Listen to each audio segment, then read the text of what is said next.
जी अस्सलाम वालेकुम स्टूडेंट्स। क्या हाल चाल है जनाब? ठीक ठाक है? आवाज़ आप लोगों को क्लियर आ रही है?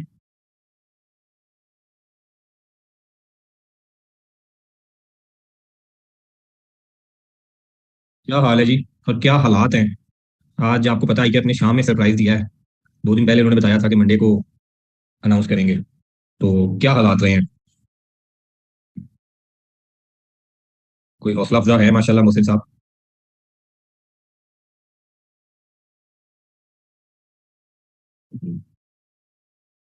वैसे रिजल्ट जिस दिन आए और क्लास में स्टूडेंट जो आके बैठा हो उससे आइडिया होता है कि ये कोई अच्छे रिजल्ट वाले लोग हैं जिनको कुछ और नहीं सोचना पड़ा, कोई सब्जेक्ट स्किप नहीं करना पड़ा। ये इसी तरह आगे कैरी करेंगे जिन्होंने पहले सोचा हुआ था। तो ऐसा ही है जी।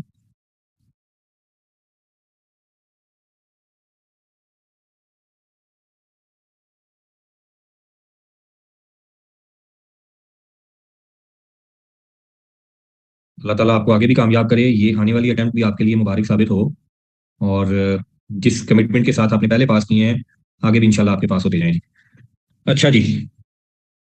तो लॉ की क्लास में हम बैठे हैं। अभी तक मैं कोई नंबर मेरे सामने आया नहीं है।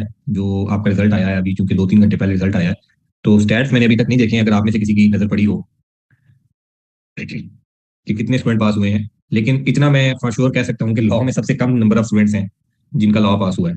परसेंटेज अभी देखेंगे तो आइडिया होगा कि परसेंटेज में भी इसकी बाकी सब्जेक्ट्स के बराबर हो या उनसे बेहतर भी हो सकती है, लेकिन नंबर ऑफ स्टूडेंट्स कम है। उसकी वजह यह है कि इसमें नंबर ऑफ स्टूडेंट्स वैसे ही अपीयर बड़े कम हो रहे हैं। सारे स्टूडेंट इधर उधर बाकी सब्जेक्ट्स पास करने के बाद लॉ की तरफ आ रहे हैं।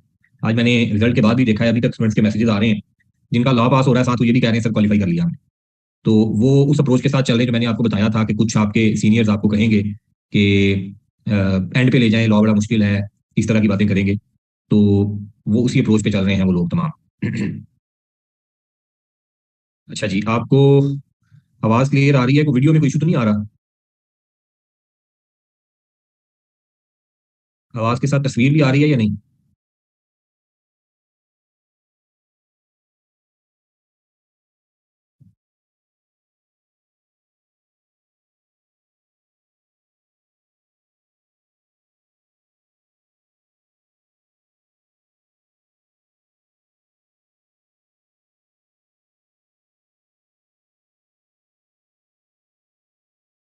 यार मुझे कंफर्म नहीं है। और वाकई मुझे टाइम नहीं मिला ये पूछने का, माजरत के साथ।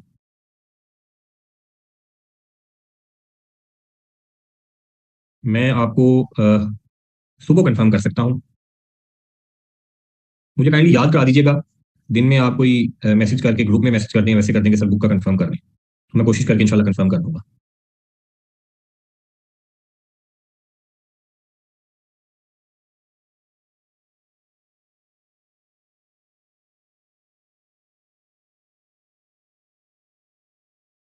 अच्छा जी, जो हमने उस दिन पढ़ा था सीसीजी मैक्सिमम हद तक हमने कवर कर लिया था। कुछ स्टूडेंट्स की क्यूरीज आई भी थी, तो कोई सवाल हो तो हम डिस्कस कर लेंगे पहले। जी एनीवन?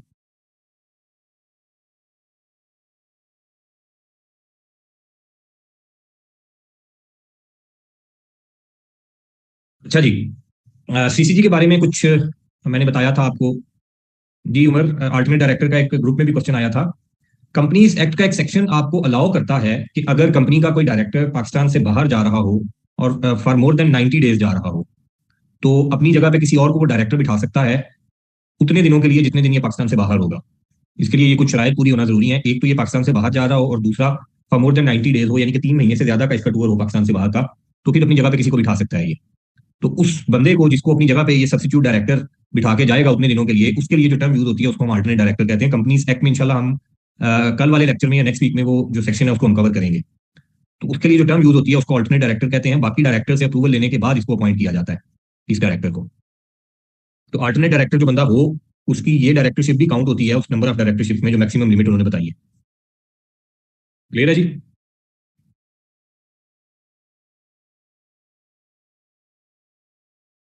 अच्छा जी। तो सीसीजी का मैंने बैकग्राउंड आपको बताया था कि कोड ऑफ कॉर्पोरेट गवर्नेंस है, कंपनीज एक्ट के किस सेक्शन के अंदर उसने इसके बारे में बताया है, और फिर किन किन टाइप ऑफ कंपनीज के ऊपर ये एप्लीकेबल है। लिस्टेड कंपनीज के ऊपर एप्लीकेबल है जी कोड ऑफ कॉर्पोरेट गवर्नेंस। इसके नाम में ही वो आपको बता देता है कि code of corporate governance for listed companies. इसमें आगे उसने डिफरेंट पॉइंट्स हैं जो उसने एक्सप्लेन किए हैं, डिफरेंट उसने रिक्वायरमेंट्स रखी हैं कि लिस्टेड कंपनीज ये चीजें फॉलो करेंगी। अब उसमें जो सबसे इंपॉर्टेंट पॉइंट था हमारा, वो था आपके बोर्ड की कॉम्पोजिशन के बारे में, कि बोर्ड ऑफ डायरेक्टर आपका जो होगा उसमें कितने डायरेक्टर्स, किस किस टाइप की डायरेक्टरशिप वाले होंगे, कि नॉन एग्जेक्टिव कितने होंगे, एग्जेक्टिव कितने होंगे, इंडिपेंडेंट डायरेक्टर कितने होंगे। फिर वहां से होता हुआ वो हमें CFO, company secretary, internal audit की क्वालिफिकेशंस पे लेके आया, वो हमने देखा उनके एक्सपीरियंस क्वालिफिकेशंस क्या होंगी। फिर बड़ी लंबी चौड़ी लिस्ट उसने हमें दी कि आपके बोर्ड ने क्या क्या काम करने हैं, उनके सामने क्या क्या डिसीजंस रखे जाएंगे, टर्म्स उसकी क्या होंगी, सारी चीजें बताता हुआ हमें फिर दूसरा इंपॉर्टेंट पार्ट जो सीसीजी का है वो है बोर्ड कमेटीज के बारे में। ये जो बोर्ड ऑफ डायरेक्टर आपका होता है, एज अ होल तो डायरेक्टरशिप्स हैं इनके पास और ये डायरेक्टर बन के बैठे हैं कंप्लीट। जो डायरेक्टर्स हमारे इस बोर्ड के अंदर बैठे हैं उसके लिए टर्म हम यूज करते हैं, कहते हैं BOD, board of directors. Board overall company को मैनेज कर रहा होता है, तमाम चीजें बोर्ड के थ्रू होकर मेंबर्स के पास जाती हैं। लेकिन इस बोर्ड ने फिर अपनी ही कमेटीज भी बनाई होती हैं कि यही डायरेक्टर जो 7, 8, 9, 10 जितने भी डायरेक्टर कंपनी में बैठे हैं, इन तमाम डायरेक्टर्स की डिफरेंट कमेटीज बना दी जाती हैं और उन कमेटीज को डिफरेंट काम दे दिए जाते हैं ताकि ड्यूटीज आपस में जो है वो सेग्रीगेट हो जाए, कि चंद लोग ये काम देख रहे हैं, बाकी चंद ये देख रहे हैं। इस तरह सेग्रीगेट करके अल्टीमेटली इकट्ठा होकर काम ऊपर फिर टोटल ओवरऑल जो बीओडी है उसके सामने आ जाता है। डिटेल काम नीचे हो चुका होता है, बीओडी में फिर डिसीजन मेकिंग के लिए चीजें आती हैं, और जो बीओडी की जहां पे पावर खत्म हो जाए, जहां पे पर जले, वहां पे फिर मेंबर्स के पास जाती है। आपको पता है अल्टीमेट अप्रूविंग अथॉरिटी फिर मेंबर्स होते हैं। तो बोर्ड की कमेटीज में हमने सबसे पहली कमेटी पढ़ी थी ऑडिट कमेटी, और ऑडिट कमेटी बड़ी डिटेल में उसने बताया था कि ऑडिट कमेटी में कम से कम कितने मेंबर होंगे, तमाम नॉन एग्जेक्टिव होंगे, उनमें से एक इंडिपेंडेंट होना चाहिए कम से कम, और इंडिपेंडेंट ही उसका चेयरमैन होना चाहिए, और कौन कौन से आपके लोग इस कमेटी में नहीं बैठ सकते, ये तमाम बातें उसने बताई आपको। दूसरी कमेटी जो हमने स्टार्ट करनी है, जो आज का हमारा टॉपिक है, वो दूसरी कमेटी थी हमारी एचआर एंड रेम्यूनरेशन कमेटी। यहीं से स्टार्ट करना है जी। ऑडिट कमेटी हमने कंप्लीट कर लिया था उसने। तो एचआर एंड रेम्यूनरेशन कमेटी, आप इसका नाम पढ़ेंगे ना कमेटीज का, आपको उनके आधे कामों का वैसे पता चल जाएगा कि इस कमेटी ने कौन से मामला देखने हैं। काम सारे बोर्ड के करने वाले हैं, लेकिन ये कमेटी यहाँ पे बैठ के डिटेल काम करेगी, फिल्टर होकर चीजें फिर बोर्ड के पास जाएंगी। और एचआर एंड रेम्यूनरेशन कमेटी जिसने मामला ही एचआर के देखने हैं, कि जमा आपकी कंपनी का तमाम जो ह्यूमन रिसोर्स है, उसकी जो मैनेजमेंट है, आपकी सक्सेशन प्लानिंग है, उसमें क्या क्या करना है, साथ में रेम्यूनरेशन पैकेजेस क्या होंगे, वो तमाम डिटेल्स आपकी इस एचआर एंड रेम्यूनरेशन कमेटी के अंदर पेश होंगी। और यहाँ पे आप देखें कहीं पे भी आपको ना मैंडेटरी लिखा हुआ नहीं नजर आ रहा। पूरा ऑडिट कमेटी में हर प्रोविजन आपकी मैंडेटरी थी। वो कमेटी भी बड़ी इंपॉर्टेंट होती है, और उसके लिए जो उसने शरायत रखी है, जो बातें बताई हैं, वो भी बड़ी इंपॉर्टेंट है। और उसने बार बार उनको कहा कि ये मैंडेटरी है जी। लेकिन एचआर एंड रेम्यूनरेशन कमेटी में आए तो कुछ मैंडेटरी नहीं रखा। उसने कहा जी एक एचआर एंड रेम्यूनरेशन कमेटी होगी। अब आगे जब पढ़ते हैं तो ऑडिट कमेटी वाली बातें ही ऑलमोस्ट लिखी हैं। एक पहली तो उसने कहा एटलीस्ट 3 मेंबर्स, कम से कम 3 होंगे, ऑडिट कमेटी में भी इतने बताए थे। और उसने कहा majority of non executive directors, वहां पे उसने कहा था ऑल नॉन एग्जेक्टिव डायरेक्टर्स, तमाम नॉन एग्जेक्टिव होंगे। यहाँ पे उसने कहा मेजॉरिटी इसमें से नॉन एग्जेक्टिव की होगी, और कम से कम एक इंडिपेंडेंट इस कमेटी के अंदर शामिल होना चाहिए, जो इंडिपेंडेंट डायरेक्टर हो। जो चेयरमैन साहब है वो इंडिपेंडेंट डायरेक्टर होंगे, और चीफ एग्जेक्टिव ऑफिसर को वो कहते हैं इंक्लूड किया जा सकता है मेंबर ऑफ कमेटी के तौर पे, कि आपके अगर 3 की कमेटी बना रहे हैं तो 2 तो आपके वैसे ही नॉन एग्जेक्टिव होंगे, एक ही बंदा आप एग्जेक्टिव डायरेक्टर यहाँ पे बिठा सकते हैं जो चीफ एग्जेक्टिव ऑफिसर भी हो सकता है। 2 जो बाकी नॉन एग्जेक्टिव है उसमें से एक इंडिपेंडेंट होगा जिसको आपने इस कमेटी का चेयरमैन बनाना है। और बातें वही, पहले उसने कॉम्पोजिशन बता दी, आगे उसकी मीटिंग के बारे में हमें बता रहा है। वो कहता है कमेटी कम से कम साल में एक दफा तो लाजमी मिलेगी। वहां पे उसने क्वार्टरली मीटिंग रखी थी। अब इस तरह फर्क अपने सामने रखते जाएंगे ना, कि वहां पे क्या बात बताई थी, यहाँ पे क्या बता रहा है, तो चीजें याद करना ज्यादा आसान हो जाएगी, बजाय इसके कि हम अलग अलग याद करें और फिर जाके जब लिखने लगे तो सब कुछ मिक्स हो जाए। ऐसा नहीं होना चाहिए। जब हमने सामने रख के कंपेयर करके करेंगे तो आसान हो जाता है चीजें याद करना। तो कमेटी को कहते हैं कि कम से कम एक दफा फाइनेंशियल ईयर में मिलेगी, और इससे ज्यादा भी इसकी मीटिंग हो सकती हैं। अगर बोर्ड के किसी मेंबर ने कह दिया है, या कमेटी का जो चेयरमैन साहब है वो खुद मीटिंग बुला लेते हैं, या चीफ एग्जेक्टिव ऑफिसर या हेड ऑफ एचआर जो है, ये सॉरी चीफ एग्जेक्टिव ऑफिसर जो है और जो हेड ऑफ एचआर है, या किसी और बंदे को अपॉइंट किया जा सकता है बोर्ड की तरफ से as a secretary to the committee. तो साल में एक दफा होगी। आगे उसने सेक्रेटरी का आपको बता दिया, चीफ एग्जेक्टिव ऑफिसर और हेड ऑफ एचआर का वो आपको बता रहा है कि ये मीटिंग्स अटेंड कर सकते हैं। अगर ये मेंबर नहीं है इस कमेटी के तो मीटिंग्स अटेंड कर सकते हैं। अगर मेंबर होंगे फिर तो मीटिंग में इन्होंने वैसे ही बैठना है। अगर मेंबर नहीं है तो इनको इन्वाइट किया जा सकता है कि मीटिंग आके अटेंड कर लें। फिर अब एचआर कमेटी है, ये एचआर के मामला इसने देखने हैं, रेम्यूनरेशन के मामला देखने हैं, लोगों की अप्रिसिएशन के मामला इन्होंने देखने हैं। तो यहाँ पे वो कहता है अगर कोई कमेटी में कोई बंदा बैठा है और जब उसकी एप्रिसिएशन या उसके बारे में कोई भी डिस्कशन होने लगेगी तो उन प्रोसीडिंग्स में वो बिल्कुल पार्टिसिपेट नहीं करेगा। ये कॉन्फ्लिक्ट ऑफ इंटरेस्ट वाली सिचुएशन आ जाती है कि जब उसकी परफॉर्मेंस वैल्यूएशन करने लगी है ये कमेटी, और उसके कॉन्ट्रैक्ट या टर्म्स एंड कंडीशंस को चेंज करने हैं, तो उसके लिए ये उस मीटिंग का पार्ट नहीं होगा। फिर बाकी लोगों को उस मीटिंग में डिस्कस करने दें। टर्म्स ऑफ रेफरेंस क्या होंगे, इसके नाम से ही हमें आधी चीजें आइडिया हो गई, लेकिन उसने आगे एक्सप्लिसिटली बता भी दिया कि इन्होंने रिकमेंडेशन देनी है बोर्ड को। सबसे पहले तो जो रेम्यूनरेशन है वो डायरेक्टर्स की क्या होगी, एग्जेक्टिव नॉन एग्जेक्टिव दोनों जो डायरेक्टर्स हैं, जो सीनियर मैनेजमेंट के लोग हैं, उनकी रेम्यूनरेशन क्या होगी, उसका क्राइटेरिया क्या होगा, बेस्ड ऑन एक्सपीरियंस या बेस्ड ऑन क्वालिफिकेशन, जो भी आपने फिक्स करना है वो क्या क्या होगा, ये कमेटी बताएगी। फिर वो कहते हैं जनाब वैल्यूएशन का जो प्रोसेस है, परफॉर्मेंस वैल्यूएशन का जो प्रोसेस है वो बिल्कुल फॉर्मल होना चाहिए। यहाँ पे फेवरेटिज्म कोई चीज नहीं होती है कि फलां बंदे ने अच्छा काम कर दिया ऐसे कर लें। बाकायदा कॉर्पोरेट कल्चर के अंदर वैल्यूएशन प्रोसेस होता है।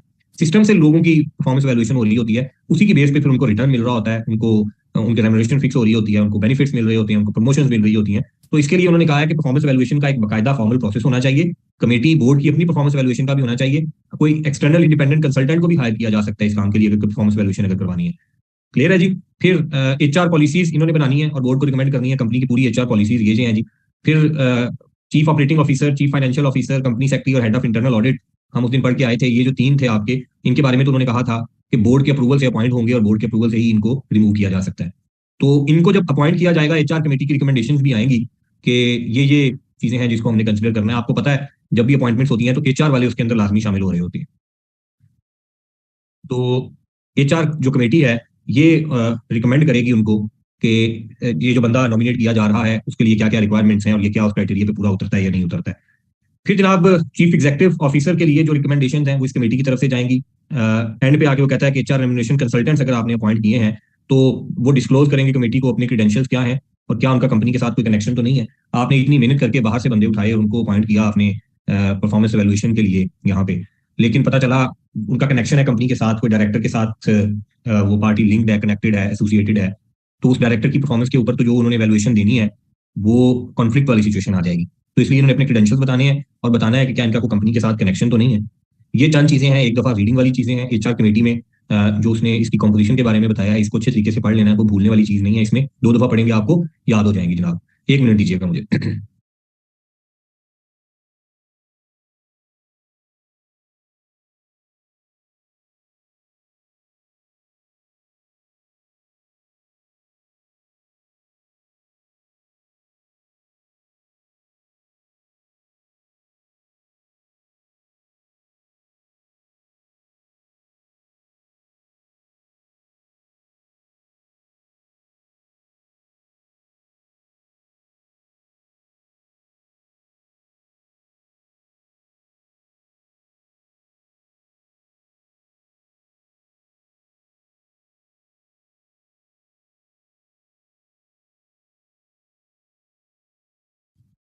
सेकंड जनाब हमारी थर्ड सॉरी पहली हमारी ऑडिट कमेटी थी, दूसरी एचआर और थर्ड है जनाब नॉमिनेशन कमेटी।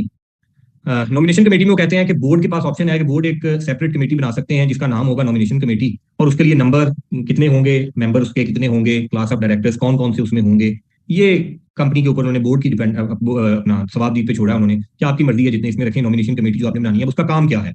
नॉमिनेशन कमेटी वो कहते हैं ये बोर्ड को रिकमेंड करेगी बोर्ड की कमेटीज के बारे में और चेयरमैनशिप ऑफ बोर्ड कमेटीज के बारे में, यानी कि जो कमेटी बनाई जा रही है उसकी कमेटीज के बारे में रिकमेंडेशन देने के लिए भी अलग से कमेटी बनाई जाएगी, उसकी डायरेक्टरशिप की जो सॉरी चेयरमैनशिप की रिकमेंडेशन के लिए भी अलग से कमेटी बनाई जाएगी कि कौन चेयरमैन होना चाहिए कौन नहीं होना चाहिए। फिर वो कहते हैं जनाब बोर्ड की कंपोजिशन के ऊपर जो रूल एंड रेगुलेशन हैं जो भी हम पढ़ के आए हैं इसी सीसीजी के अंदर, उसके बारे में जो रिकमेंडेशन हैं वो इन्होंने देने हैं। जो टर्म्स ऑफ रेफरेंस है नॉमिनेशन कमेटी के, इसके अलावा डिटर्मिन किए जाएंगे बोर्ड की तरफ से और इंश्योर किया जाएगा कि कोई डुप्लीकेशन या कॉन्फ्लिक्ट ना आए एचआर कमेटी के साथ, क्योंकि ये भी नॉमिनेट कर रहे हैं लोगों को, एचआर वाले मामला हैं इनके, तो इनके एचआर कमेटी के साथ किसी किस्म का कोई कॉन्फ्लिक्ट ना आए।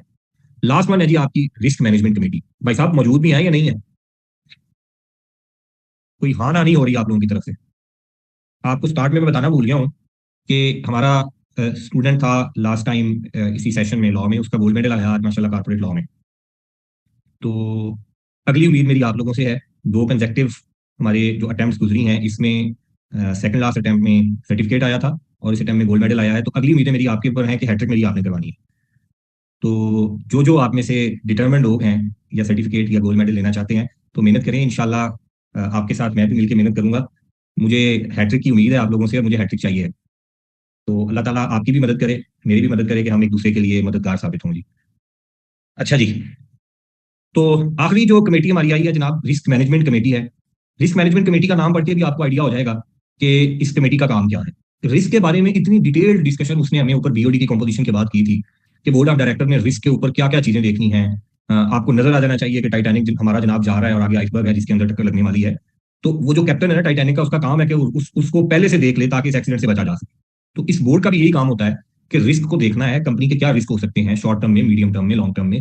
उसके लिए अलग से एक रिस्क मैनेजमेंट कमेटी बनाई जाएगी ताकि बोर्ड अपने बाकी तमाम काम करते हुए ये चीजें ना भूल जाए, रिस्क के बारे में उसकी जो कंसंट्रेशन जो चाहिए बोर्ड की तरफ से वो काम ना हो जाए। तो उसके लिए फिर अलग से कमेटी बनाई, वो कहते हैं बोर्ड एक रिस्क मैनेजमेंट कमेटी बना सकता है जिसके अंदर नंबर और क्लास ऑफ डायरेक्टर्स कौन से होंगे जो अप्रोप्रिएट लगेगा इनको उसके हिसाब से बना ले, सर्कमस्टांसेस को सामने रखते हुए। और काम क्या है इसका? Review of effectiveness of risk management procedures. और बोर्ड को इन्होंने बतानी है कि हमारे जो प्रोसीजर्स हैं वो कितने इफेक्टिव हैं। आगे वो हमें ये कह देता है कि टर्म्स ऑफ रेफरेंस आप खुद बना लें आपके ख्याल में जो होने चाहिए, लेकिन साथ बता भी देता है कि ये चीजें हैं जो उन टर्म्स ऑफ रेफरेंस के अंदर शामिल होनी चाहिए। टर्म्स ऑफ रेफरेंस के अंदर क्या हो सकता है जी? वो कहते हैं monitoring and review of all material controls. ये मटेरियल कंट्रोल्स फाइनेंशियल भी हो सकते हैं, ऑपरेशनल भी हो सकते हैं, कंप्लायंस से रेलेवेंट भी हो सकते हैं। उसके ऊपर क्या कंट्रोल्स हैं कि आप किस तरह से उसको एड्रेस करेंगे। तो इसके ऊपर आपने इस कमेटी ने कुछ प्रोसीजर्स उनको बना के देने हैं। रिस्क मिटिगेशन मेजर्स क्या होंगे और क्या वो हमारे इफेक्टिव भी हैं। फाइनेंशियल इंफॉर्मेशन की इंटेग्रिटी को इंश्योर करना है हमने, क्या उसके लिए कंट्रोल्स हमारे मौजूद है, क्या ये रिस्क हमारा कवर है। फिर कंपनी का जो रिस्क फ्रेमवर्क है और इंटरनल कंट्रोल सिस्टम है उसके बारे में जनाब डायरेक्टर्स रिपोर्ट के अंदर एक डिस्क्लोजर जाता होता है। डायरेक्टर्स रिपोर्ट हम पढ़ेंगे, उसमें भी देखेंगे डिस्क्लोजर जाता होता है, उसको भी इन्होंने ड्राफ्ट करके देना होता है रिस्क मैनेजमेंट कमेटी ने। जी उमर, रिस्क मैनेजमेंट प्रोसीजर्स डिपेंड करेगा कि आप किस किस रिस्क को कवर करना चाह रहे हैं। तो वो क्या आपके वो प्रोसीजर्स इफेक्टिव हैं या नहीं है। इसकी मैं सिंपल सी एक एग्जांपल देता होता हूँ कि हम अकाउंटेंट हैं, फाइनेंस का हमारा काम भी होगा आगे। लेट्स अज्यूम कोई कंपनी है बहुत ज्यादा डिपेंडेंट है लोन के ऊपर, उसने बहुत ज्यादा लोन लिए हुए हैं बैंक से। सबसे पहले आप आइडेंटिफाई करेंगे कि यार मेरा लोन स्ट्रक्चर ये चल रहा है, मेरे लिए सबसे बड़ा रिस्क क्या होगा, कंपनी के लिए क्या रिस्क हो सकता है। आप अगर कंपनी में बैठे हो डिसीजन मेकिंग में, आप बताएं जिस कंपनी ने लोन बैंक से लिए हों और वो मतलब 70% लोन पे चल रही है, क्या रिस्क हो सकता है उस कंपनी के लिए सबसे बड़ा, क्या ख्याल है? एग्जैक्टली ये दोनों रिस्क हो सकते हैं, डिफॉल्ट रिस्क और इंटरेस्ट रेट रिस्क। जब दो रिस्क आ गए, अब इन दोनों रिस्क को आपने कैसे मैनेज कैसे करना है, कंट्रोल कैसे करना है। डिफॉल्ट रिस्क आपका कब हाई होता है? जब आपके कैश फ्लो की मैनेजमेंट अच्छी नहीं होगी, आपको पता हो कि आपकी जो रीपेमेंट्स हैं वो कब कब आ रही हैं, उस कैश फ्लो को आपने कैसे मैनेज करना है। सबसे बड़ी एग्जांपल आजकल आपके सामने पाकिस्तान की अपनी इकोनॉमी है। आप देखिए हम क्यों डिफॉल्ट के दाने पे खड़े हैं, क्यों हर दूसरा बंदा कह रहा है कर गया डिफॉल्ट, कर गया डिफॉल्ट, और किस दिन खुदा न खास्ता कहेंगे डिफॉल्ट कर गया, जिस दिन हम रीपे नहीं कर सकेंगे, कोई लोन की इंस्टॉलमेंट आई है हम रीपे नहीं कर सके, उन्होंने कह दिया डिफॉल्ट करेंगे, जवाब हो गया। ये कैश मैनेजमेंट बेहतर नहीं है, हमें पता नहीं है हमने कहां से कैश मैनेज करना है, हमारे पास कैश आ ही नहीं रहा हमने जो लोन पे करनी है। सेम रिस्क हो सकता है आपकी इस लिस्टेड कंपनी को। इंटरेस्ट रेट में जब आप गए हैं तो उसमें इंटरेस्ट रेट ऑब्वियसली आपके कंट्रोल में नहीं है, मॉनेटरी पॉलिसी स्टेट बैंक ने अनाउंस करनी है। लेकिन आपने ये तो डिसाइड करना है कि मेरी कंपनी क्या इतना इंटरेस्ट बेयर कर सकेगी, क्या मेरे फाइनेंशियल इजाजत देंगे कि मेरी मेरी जो फाइनेंशियल है इस लोन के इंटरेस्ट को बेयर कर सकें, फिर प्रॉफिट भी आ जाए, और क्या कैश फ्लो मेरी इतनी अच्छी है कि मैं कल कोई इंटरेस्ट पे करने के बाद अपनी मार्कअप की जो इंस्टॉलमेंट्स है वो पे कर सकूं और बाकी सारी मेरी कैश फ्लो मैनेज हो सके। फॉलो कर रहे हैं? ये होते हैं आपके रिस्क और इन रिस्क को एड्रेस करना। और ये कब होंगे? जब वहां आपके पास क्वालिफाइड टेक्निकल लोग बैठे होंगे जिनको ये पता होगा। देसी तरीके से नहीं चलते होते। आप लिस्टेड कंपनीज में जाएंगे, देखेंगे जहां पे सिस्टम अच्छा होता है वो कंपनीज ग्रो बहुत अच्छा कर रही होती है। जहां पे देसी देसी कल्चर होता है ना, वहां पे या देसी तरीके से चीजों को चला रहे होते हैं, वो कोई इतना बहुत ज्यादा ग्रो नहीं कर रहे होते। जितने भी लोग आगे गए हैं, जितने भी बड़े बड़े ग्रुप्स आप देखेंगे, इवन पाकिस्तान के इस एनवायरमेंट में भी आप देखेंगे उनका कल्चर, उनमें कोई ना कोई पॉजिटिव चीजें होती है। दूसरी एग्जांपल इस पे मैं देता होता हूँ, आपका दूसरा जो सिंपल एग्जांपल हो सकती है वो करेंसी फ्लक्चुएशन की है, एक्सचेंज रिस्क जो होता है। आपकी कंपनी इंपोर्ट्स एंड एक्सपोर्ट्स का काम करती है, आपको पता है आपके लिए सबसे बड़ा रिस्क उसमें क्या होगा, आपका एक्सचेंज रिस्क सबसे ज्यादा होगा, करेंसी का, डिवैल्यूएशन का। आपने उसको कैसे मैनेज करना है। अब यहाँ पे फाइनेंशियल एक्सपर्ट्स आते हैं जो एग्रीमेंट्स करते होते हैं, आप फ्यूचर्स के जरिए एग्रीमेंट्स के जरिए कर रहे होते हैं, हेजिंग कर रहे होते हैं, आपने किस तरीके से इस रिस्क को कवर करना है। तो जितनी कम्प्लेक्स चीजें होती जाएंगी उतने ज्यादा टेक्निकल नेचर के लोग आपको चाहिए होंगे इनको कवर करने के लिए। क्लियर हुआ है जी? तो इन तमाम चीजों को वो कहते हैं कि आपका जो बोर्ड है वो ऊपर बैठ के देख रहा होता है। बोर्ड ऑफ डायरेक्टर्स का काम सिर्फ एंजॉय करना नहीं होता कि कंपनी में डायरेक्टर बन के बैठ गए, ये ओवरऑल कंपनी की परफॉर्मेंस को देख रहे होते हैं। और फिर ये स्ट्रक्चर एक बना दिया गया कि ऊपर आपके बीओडी है, उसके नीचे फिर 3 4 5 कमेटीज हैं, ये अलग अलग मामला को देख रही हैं, यहाँ से हर मामला निकल के फिर ओवरऑल ऊपर बीओडी में जाता है। उसी बीओडी में यही कमेटी के मेंबर भी बैठे होंगे, लेकिन साथ में इनके बाकी साथी भी होंगे जो इस कमेटी के मेंबर नहीं है। तो फिर ओवरऑल वहां पे जब चीजें जाती हैं तो ये कमेटी वाले लोग वहां पे जवाब देते हैं कि इसमें ये मामला है, हमने डिटेल से ये चीजें देखी हैं। अच्छा जी, अब कमेटीज के बाद जो नेक्स्ट उसने टॉपिक हमें बताया है इसके अंदर वो है जनाब आपका इंटरनल ऑडिट का। इंटरनल ऑडिट के बारे में वो कहते हैं कि एक इंटरनल ऑडिट फंक्शन लाजमी होगा लिस्टेड कंपनी में। There shall be an internal audit function in every company, कि एक इंटरनल ऑडिट डिपार्टमेंट होगा। हेड ऑफ इंटरनल ऑडिट साहब जो है इस डिपार्टमेंट को जिन्होंने लीड करना है, उन्होंने 2 जगह पे जवाब देना होता है। एक तो ऑडिट कमेटी है जिसने ऑडिट वाले तमाम मामला देखने आपने देखा, और दूसरा आपके चीफ एग्जीक्यूटिव ऑफिसर साहब हैं जो कंपनी को एडमिनिस्ट्रेटिवली देख रहे होते हैं। तो उसने जो हेड ऑफ इंटरनल ऑडिट है आपका, चीफ इंटरनल ऑडिटर जिसको हम कहते होते हैं, ये फंक्शनली रिपोर्ट करेगा ऑडिट कमेटी को और एडमिनिस्ट्रेटिवली रिपोर्ट करेगा चीफ एग्जीक्यूटिव ऑफिसर को। और इसका जो परफॉर्मेंस अप्रेजल है वो जॉइंटली चीफ एग्जीक्यूटिव ऑफिसर और चेयरमैन ऑफ ऑडिट कमेटी मिलकर करेंगे। अगली बात बड़ी इंपॉर्टेंट आई है, ये याद रखने वाली बात है, कहीं पे आपसे उसने पूछ लेनी है। उसने कहा कोई भी डायरेक्टर जो कंपनी में है, बोर्ड ऑफ डायरेक्टर का जो मेंबर है, उसको आप किसी भी कैपेसिटी में, किसी भी पोजीशन में आप उसको अपॉइंट नहीं करेंगे इंटरनल ऑडिट फंक्शन के अंदर। यानी कि बोर्ड ऑफ डायरेक्टर्स का कोई भी मेंबर इंटरनल ऑडिट डिपार्टमेंट में काम नहीं कर सकता। ऐसा ना हो कि उधर चीफ इंटरनल ऑडिटर है और इधर आपका डायरेक्टर है। एग्जीक्यूटिव डायरेक्टर बन सकता है ना, किसी डिपार्टमेंट का हेड बना दें, लेकिन इंटरनल ऑडिट में से कोई बंदा उठा के आप बोर्ड में से कोई बंदा उठा के इंटरनल ऑडिट में नहीं अपॉइंट कर सकते। फिर बोर्ड ने इंश्योर करना है कि इंटरनल ऑडिट की जो टीम है हमारी, उसमें एक्सपर्ट्स लोग बैठे हों, जिनके पास टेक्निकल नॉलेज हो, जो काम कंपनी कर रही है उनको पता भी हो। ये ना हो कि अकाउंट्स डिपार्टमेंट में ज्यादा क्वालिफाइड लोग बैठे हैं जो इंटरनल ऑडिट को वैसे ही चारी जा रहे हैं, पंजाबी में कहते हैं ना, चार वो मैंने चार गया बंदा, मतलब गोली कराई जा रहे हैं उनको। इंटरनल ऑडिट वालों को पता कुछ नहीं है और ये उनको कह देते हैं फलां फलां ऐसे ऐसे है, वो कोई पूछे ये कहाँ पे लिखा हुआ है, कहीं जी IAS 56 के अंदर लिखा है। और ऑडिट वाले को चूंकि पता नहीं है तो वो अपनी इसका मिलने की बुनियाद पर वो कहते हैं हाँ बिल्कुल ठीक है, कहीं लिखा ही होगा स्टैंडर्ड में। तो एक्सपर्ट लोग वहाँ पे होने चाहिए। अगला वो क्या आपको बता रहा है कि जो हेड ऑफ इंटरनल ऑडिट है ये एक्सपीरियंस बंदा होना चाहिए, क्वालिफाइड होना चाहिए। इसके बारे में उसने हमें पीछे क्वालिफिकेशंस भी बताई थी। दूसरा ऑप्शन क्या होता है, लिस्टेड कंपनीज के पास अपना इंटरनल ऑडिट डिपार्टमेंट ना बनाया, वो कहते हैं आप आउटसोर्स कर दें किसी फर्म को जो प्रोफेशनल सर्विसेज देती है, उसको आउटसोर्स कर दें कि वो इंटरनल ऑडिट स्टाफ अपना लेके आए और इंटरनल ऑडिट डिपार्टमेंट वही संभालें। इस केस में वो कहते हैं कि आपने एक बंदा अपॉइंट करना है जिसको हम इंटरनल ऑडिटर अपना हमारा इंप्लॉई होगा, जिस तरह आपका चीफ इंटरनल ऑडिटर होता है वो आपकी तरफ से होगा, बाकी सारा डिपार्टमेंट आउटसोर्स होगा और ये बंदा बोर्ड और इंटरनल ऑडिट के दरमियान एक ब्रिज का काम करेगा कि इनका कोऑर्डिनेशन आपस में बेहतर रहे। चीफ फाइनेंशियल ऑफिसर के अलावा आपने किसी को अपॉइंट करना है, ये ना हो कि उधर CFO साहब भी हैं, उधर चीफ इंटरनल ऑडिटर वाला काम भी कर रहे हैं, तो बड़ा मेजर कॉन्फ्लिक्ट ऑफ इंटरेस्ट आ जाएगा। तो आप आउटसोर्स कर सकते हैं। आउटसोर्स करते हुए आपने ये ध्यान करना है कि अपनी एक्सटर्नल ऑडिट वाली फर्म या उसकी कोई एसोसिएटेड कंपनी अंडरटेकिंग को ही ना अपॉइंट करने। एक्सटर्नल ऑडिटर अलग है, इंटरनल ऑडिटर अलग है। तो लिस्टेड कंपनी में ये नहीं हो सकता कि सारा साल बैठ के आप इंटरनल ऑडिट का फंक्शन संभाल रहे हैं और फिर उसी कंपनी का एक्सटर्नल ऑडिट भी आप कर रहे हैं। तो एक ही ऑडिट फर्म दोनों काम करने के लिए अपॉइंट नहीं की जा सकती। फिर कंपनीज ने इंश्योर करना है कि जो इंटरनल ऑडिट की जो रिपोर्ट्स हैं ये एक्सटर्नल ऑडिटर के रिव्यू के लिए लाजमी दी जाए। एक्सटर्नल ऑडिटर जब ऑडिट करने आए तो वो रिव्यू करे इंटरनल ऑडिट की जो रिपोर्ट्स हैं, वो मंथली हैं, वो वीकली हैं, जैसी भी रिपोर्ट्स आपकी कंपनी के अंदर बनती हैं उसको एक्सटर्नल ऑडिटर रिव्यू करेगा। फिर जो ऑडिटर साहब हैं डिस्कस करेंगे मेजर फाइंडिंग्स इन रिपोर्ट्स के अंदर, अगर कोई आई है तो एक्सटर्नल ऑडिटर उनको डिस्कस करेगा ऑडिट कमेटी के साथ। क्लियर है जी? कोई परेशानी वाली बात यहां तक?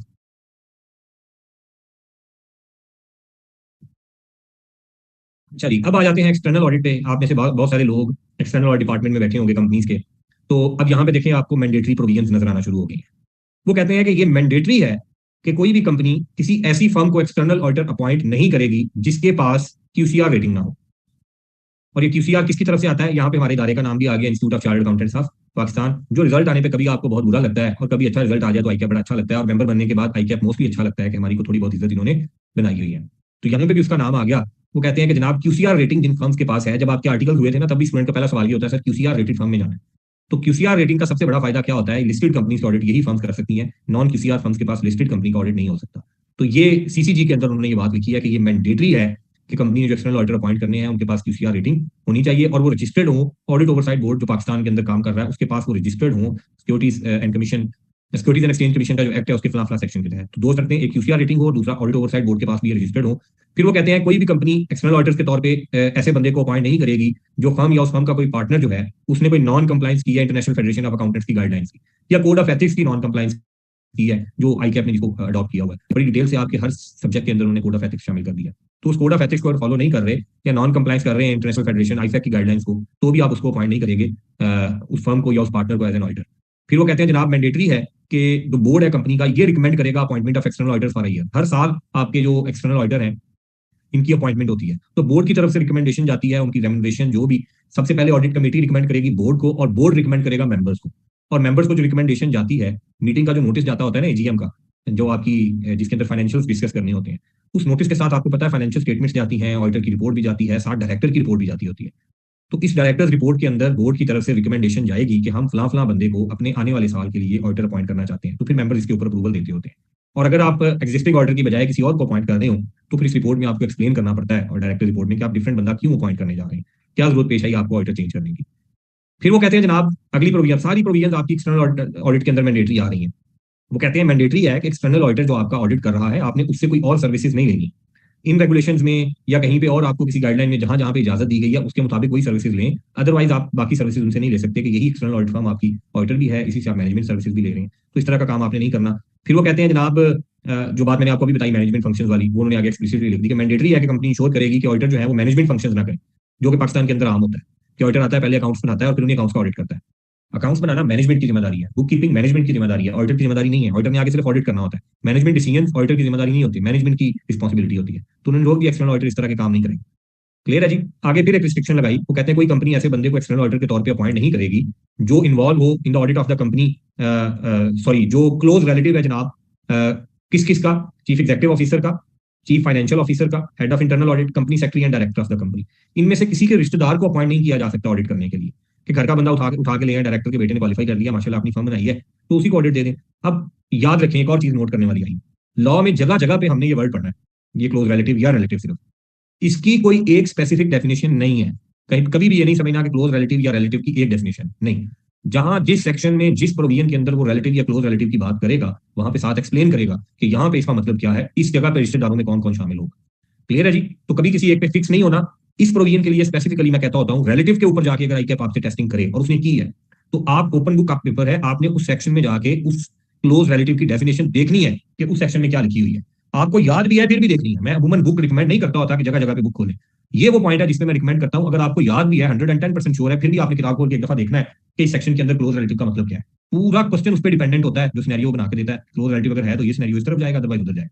तो गलती नहीं करनी। क्लियर है जी। तो यहाँ पे उसने क्लोज रिलेटिव में देखें किसको शामिल किया। वो कहता है स्पाउस है जी, इसमें पेरेंट्स हैं, डिपेंडेंट्स हैं, नॉन डिपेंडेंट चिल्ड्रन, दोनों जो डिपेंडेंट नॉन डिपेंडेंट दोनों चिल्ड्रन आ गए। अमूमन माइनर चाइल्ड को शामिल करता होता है, लेकिन यहाँ पे वो देखें उसने दोनों को शामिल किया, आपके पेरेंट्स भी, आपका स्पाउस भी, आपके बच्चे भी, वो डिपेंडेंट है या नॉन डिपेंडेंट है, सारे आप इसमें शामिल हो गए। इनमें से किसी को ऑडिटर के तौर पे अपॉइंट नहीं किया जा सकता। और किसके रिश्तेदारों की बात हो रही है, वो लिस्ट उसने कंपनी के ऑफिसर्स की बता दी कि CEO, CFO, head of internal auditor, company secretary या डायरेक्टर, इनमें से किसी का रिश्तेदार ऑडिटर अपॉइंट नहीं हो सकता। क्लियर है जी। नेक्स्ट वो कह रहा है जनाब, ये मैंडेटरी है कि हर कंपनी अपने एक्सटर्नल ऑडिटर से रिक्वायर करेगी कि वो एमएल प्रोवाइड करे, मैनेजमेंट लेटर। बनाया आपने से किसी ने अभी तक देखा है एमएल? उसके अंदर क्या चीजें लिखते होते हैं?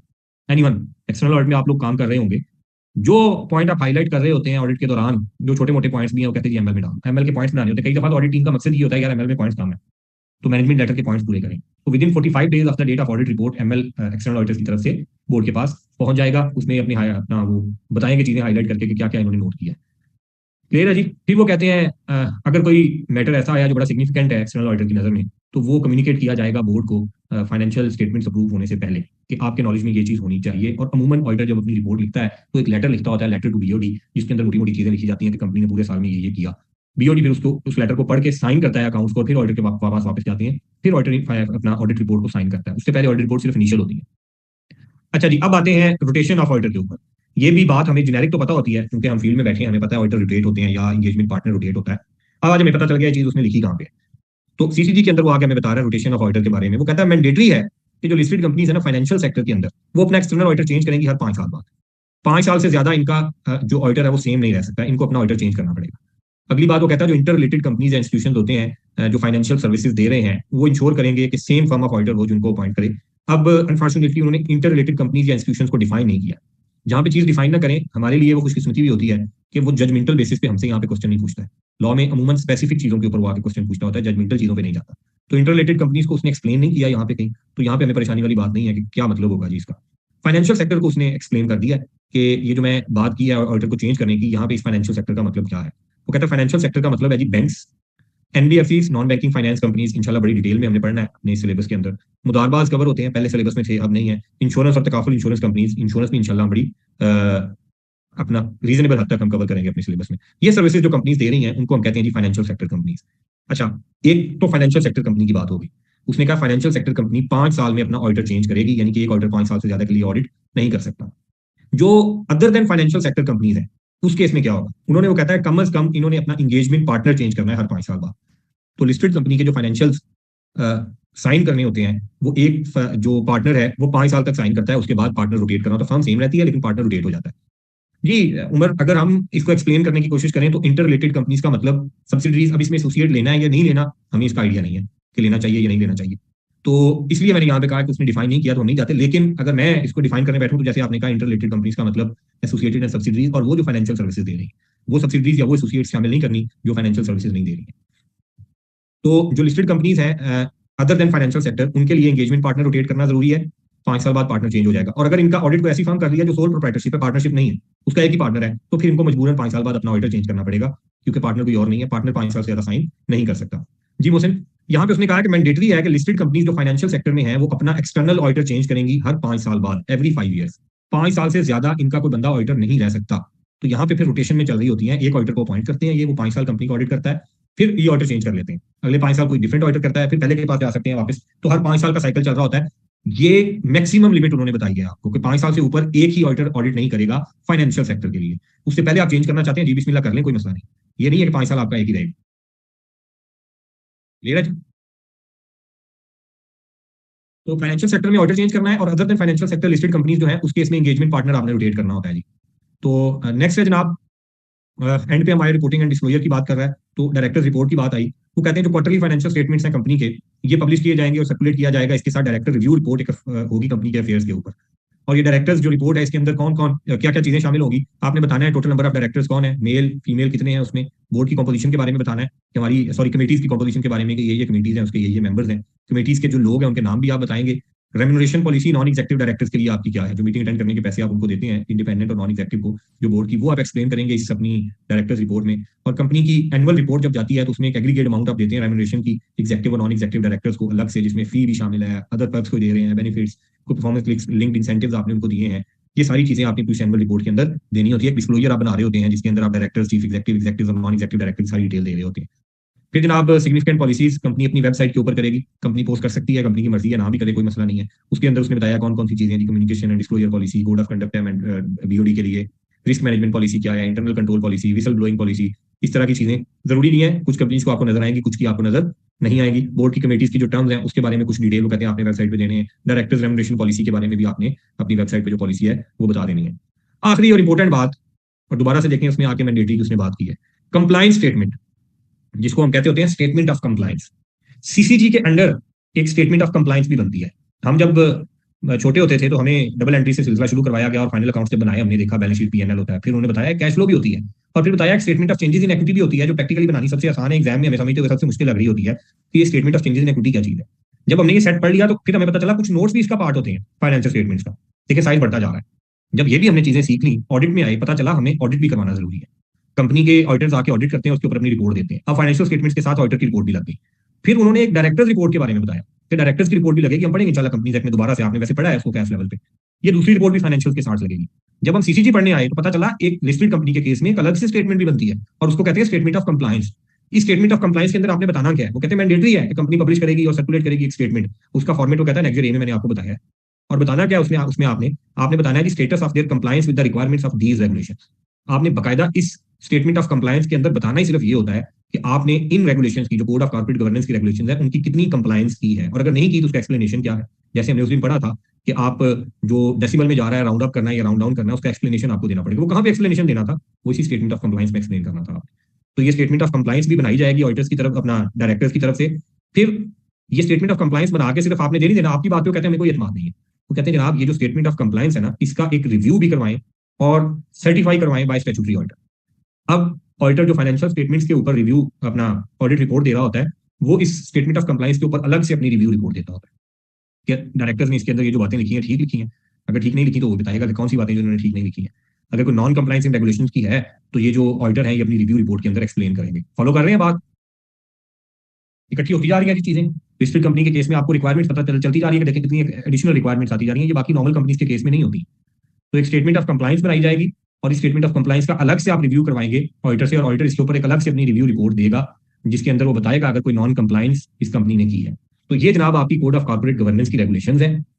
आगे उसने कुछ मिसलिनियस बताई है कि पेनल्टी क्या होगी, जो मैंडेटरी प्रोविजंस की खिलाफवर्जी करता है, फलां प्रोविजंस की, वो कहता है पेनल्टी देनी पड़ेगी। ऊपर सारा हमें बताता है, और जब पेनल्टी की बारी आई तो फिर हमें कंपनीज एक्ट का रेफरेंस दे दिया कि सेक्शन 512 ऑफ द एक्ट है, वहां पे बताएंगे। फिर रिलैक्सेशन आपने अगर लेनी है किसी प्रोविजन से जो मैंडेटरी है, आप जाके कमीशन को अप्लाई करेंगे। कमीशन आपको उसके ऊपर, अगर आप उससे सेटिस्फाई करते हैं तो फिर कमीशन आपको कोई उसके ऊपर रिलैक्सेशन दे सकता है मैंडेटरी रिक्वायरमेंट्स के ऊपर।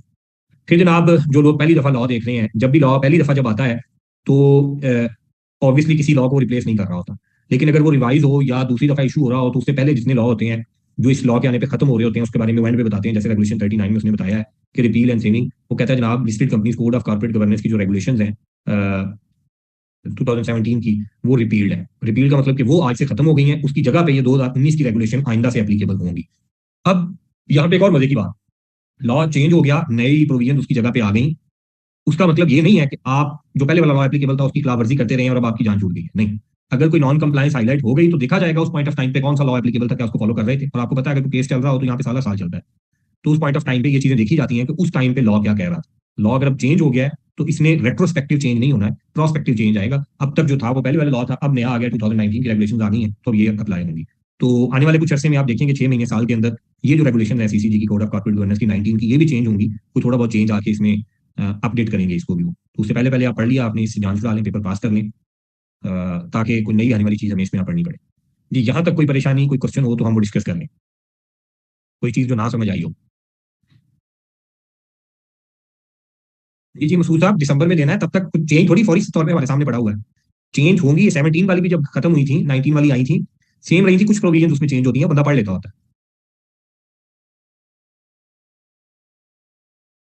ये हम करेंगे डिस्कस।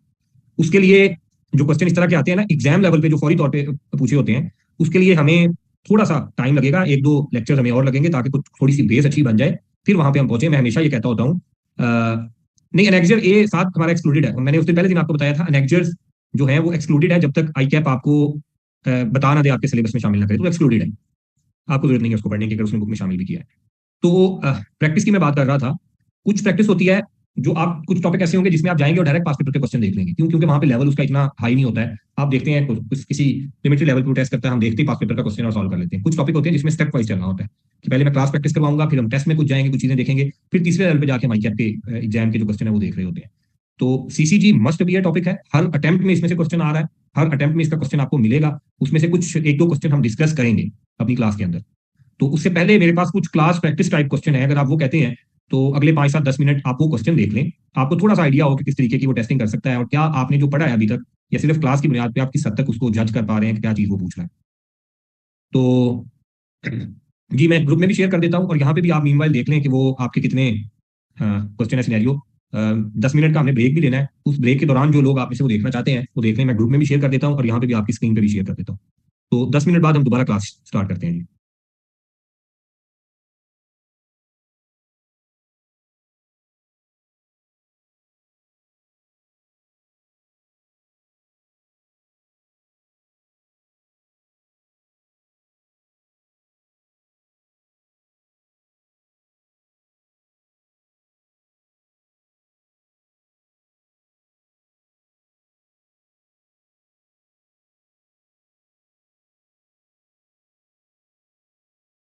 अच्छा जी, ये आपके सामने एक क्वेश्चन है।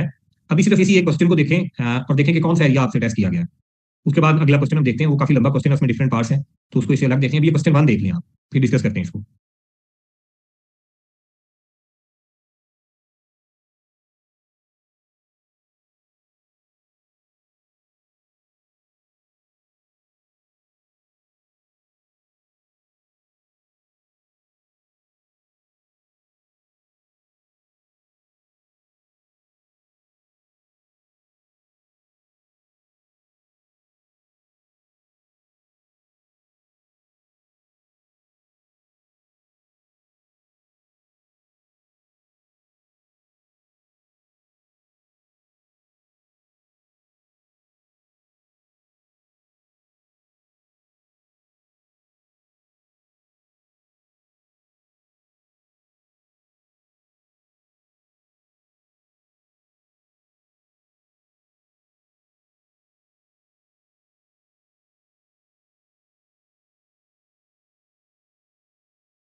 जी भाई साहब, मौजूद है तमाम लोग। जी जी सर। हाँ जी, पढ़ लिया क्वेश्चन? जी सर, पढ़ लिया। हाँ जी, कुछ आइडिया हुआ है कि किस तरह की चीजें वो पूछ रहा है हमसे, और क्या आपको हाईलाइट कर लेंगे आप इसमें एरर्स? जी सर। ये एक आपका सिंपल लेवल का क्वेश्चन हो सकता है, और अगर आपने ये एक लेक्चर लेने के बाद, एक दफा रीडिंग के बाद पढ़ लिया है, तो मेरी तसल्ली हो जाएगी इस चीज के ऊपर कि आपको समझ आ गई है। इससे एक स्टेप ऊपर आपका एग्जाम का क्वेश्चन वो लेके जाता है। बहुत ज्यादा कम्प्लेक्स नहीं करता, इस टॉपिक के अंदर बहुत ज्यादा कम्प्लेक्सिटी वाला क्वेश्चन नहीं आता। तो सोल्यूशन देखने की जरूरत है या मैं आप लोगों के साथ शेयर कर लूँ?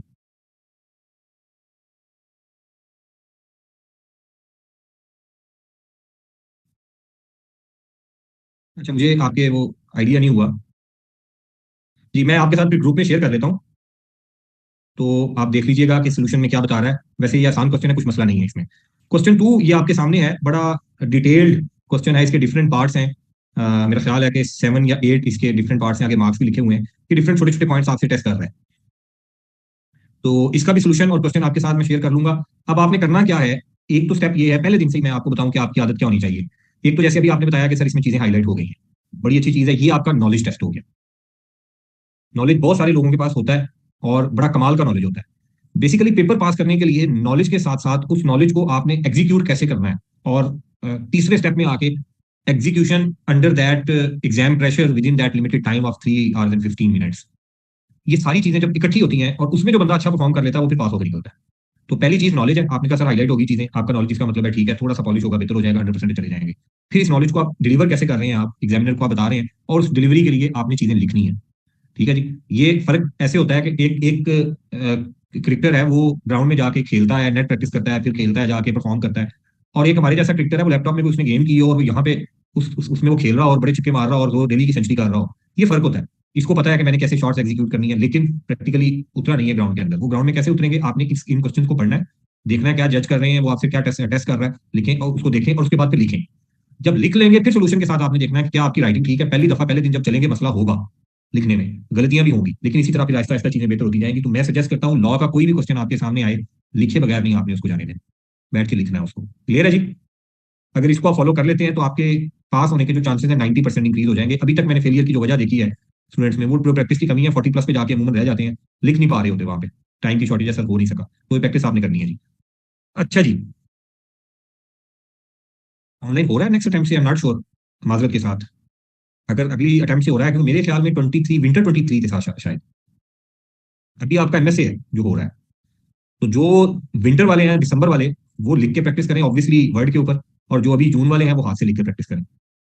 तो ये आने वाली अटेम्प्ट जो लोग मिक्स दे रहे हैं एमएसए और सीफैप के, उनके लिए मसला होगा कि कुछ उन्होंने फिजिकल देने हैं, कुछ अपना लैपटॉप पे देने हैं। तो दिसंबर से है जो आपका एप्लीकेबल है, जैसे मसूद ने अभी बताया कि दिसंबर में जाना है, तो फिर आप अभी से वर्ड के ऊपर अपना हाथ सेट करें, देखिए उसमें फायदा होगा आपको, आपकी प्रैक्टिस भी हो जाएगी। अच्छा जी, तो सीसीजी हमारा कंप्लीट हुआ। इस सीसीजी के साथ जो हमारा दूसरा टॉपिक है जो लिंक्ड है, वो अगर आपको याद हो, हमने आईकैप का सिलेबस देखा था।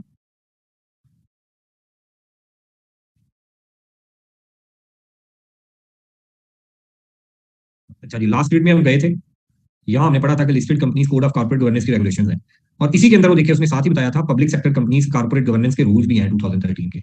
ये दोनों एक ही लाइन आइटम में उसमें शामिल किए हैं। तो इन दोनों टॉपिक्स का वो क्वेश्चन इकट्ठा मिलकर टेस्ट करता होता है, अलग से सिर्फ सीसीजी का नहीं पूछता, कम पूछता है, दोनों को मिला के वो पूछ रहा है। जब हम एग्जाम लेवल पे जाएंगे आपको आइडिया होगा दोनों को मिला के कि किस तरीके की चीजें वो आपसे टेस्ट करता है। 1 मिनट लीजिएगा मुझे।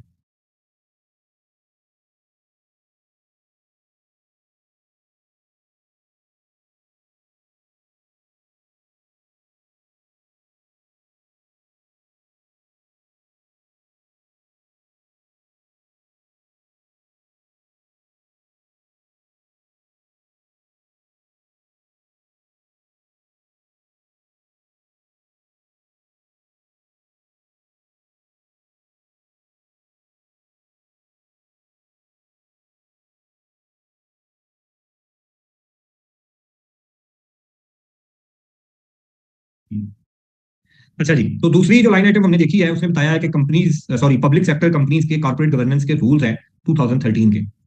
अब जो सीसीजी था हमारा लिस्टेड कंपनीज वाला, वो तो बेरक से मैंने आपको पढ़ाया एज इट इज, जैसे आपकी किताब के अंदर शामिल है। ये जो पब्लिक सेक्टर कंपनीज के रूल्स हैं, ये आपके सामने मैंने जो रखा है, इसमें देखिए ऊपर लिखा हुआ है नोट्स। इसमें से मैंने इंपॉर्टेंट चीजें वहां से एक्सट्रैक्ट करके ये नोट्स आपके लिए बनाए हैं कि ये इंपॉर्टेंट चीजें आपने पढ़नी है, क्लास में हम इनको डिस्कस कर लेंगे। एक दफा आपने अपने बेयर एक्स के अंदर जो चीजें हैं, जो चीजें इसमें से मैंने स्किप भी की हैं, उनको एक दफा आपने रीड कर लेना है। कोई मसला हो तो हम डिस्कस कर लेंगे, अदरवाइज ये शॉर्ट नोट उसके ऊपर मैंने बनाए हैं ताकि टाइम हमारा जो है वो सेव हो और जो चीजें हम कवर करें। अभी तक किसी में से 100% सारी चीजें उसने टेस्ट की हैं। तो पब्लिक सेक्टर कंपनी के रूल्स बिल्कुल सीसीजी की तरह है, लेकिन ये डिफरेंट टाइप ऑफ कंपनीज के ऊपर एप्लीकेबल है। सबसे पहले हमें उसमें पता होना चाहिए कि पब्लिक सेक्टर कंपनी होती क्या है, फिर वो हमें आगे रूल्स के बारे में बताएगा। और सबसे पहले जी इनफ है, मसूद साहब ये इनफ है, लेकिन मैं रिकमेंड कर रहा हूं कि आपने इन नोट्स को अच्छे तरीके से पढ़ने के बाद एक दफा रीडिंग जरूर करनी है, जो बेरक्स आपकी किताब के अंदर मौजूद है ये रूल्स।